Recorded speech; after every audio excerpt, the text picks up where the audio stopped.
આણંદ શહેર કોંગ્રેસ સમિતિ કોંગ્રેસ કાર્યાલય ચૂંટણી ઢંઢેરો જારી કર્યો, જેમાં અલગ અલગ 5 મુદ્દાઓ રજૂ કરાયા। મહિલા, યુવા અને રોજગારને લઈ મોટા વાયદા અપાયા।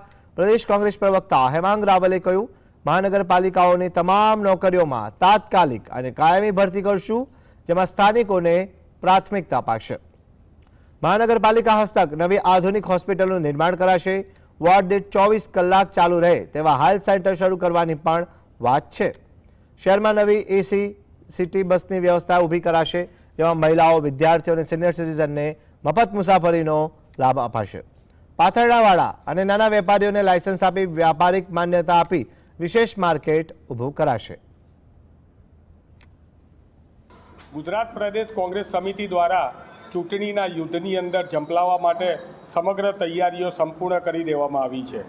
15 મહાનગરો જે છે એના 15 મહાનગરોના અલગ અલગ મેનિફેસ્ટો લોકોની વચ્ચે જઈને જન આક્રોશ યાત્રાના માધ્યમથી અને ખાસ કરીને કોંગ્રેસ આપને દ્વાર અને જનમંચના માધ્યમથી લોકોએ જે મુદ્દા આપ્યા છે એના અમે મેનિફેસ્ટો લોન્ચિંગ કરી રહ્યા છીએ। અને આ જે મેનિફેસ્ટો છે એ હકીકતમાં કોંગ્રેસનું કમિટમેન્ટ છે।